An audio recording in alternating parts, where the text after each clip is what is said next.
Nimekuja hapa Cheblaske, hapa Kilibwoni, hapa Nandi County kukuja kuambieni poleni sana kwa kumpoteza father. Father alikuwa mchungaji wa kondoo, na sio kondoo ile kondoo tunajua. Alikuwa ni mchungaji wa kondoo wa Mungu. Akawawa na wale ambao wanatafuta kondoo ya dunia. Yeye ndiye alikuwa anasimamia kondoo ya Mwenyezi Mungu. Na alikuwa mnyenyekevu, alikuwa amejitolea, alifanya kazi kwa roho yote, na aliweka mambo ya amani kibao mbele. Na mimi nataka niwahakikishie ya kwamba ingawa tunalia sisi wote, tumelete pole zetu, nitawahakikishia kwamba kwenda mbele, kwanza tutashika wale wote walihusika katika ujangili huu.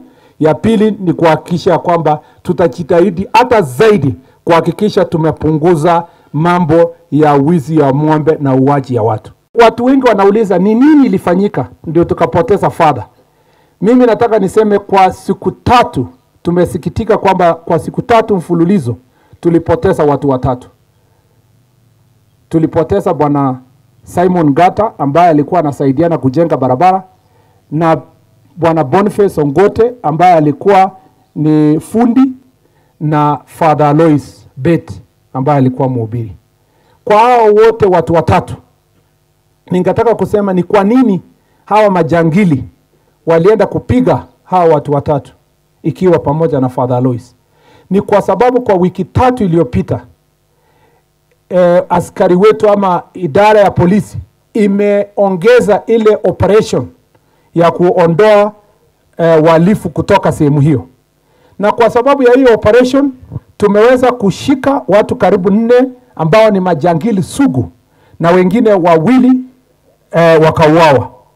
Na mmoja wao ndiye alikuwa komanda yao katika sehemu hiyo. Na kwa sababu ya hasira ya wale wengine alishirikiana nao, wakatoa hiyo hasira ya hiyo operation, wakaenda sasa wanatafuta kila mtu ambaye aswa kama Father Alois amepigwa tu bure kwa sababu amekuwa ni mhubiri wa kuleta amani na ni mtu amekemea mambo ya ujangili ya wizi wa ng'ombe na uwaji wa watu.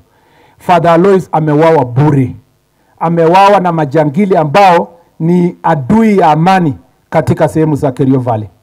Na mimi nataka niwahakikishie ninyi Wakenya wenzangu ya kwamba kama vile tumedhibiti kupunguza kwa 50% mambo ya banditry katika Kerio Valley, tutajitahidi zaidi kwa miezi ambazo ziko mbele ndio tupeleke 50% hiyo iende ikielekea Suburi, kwa sababu tunataka kumaliza mambo ya uwizi wa ng'ombe.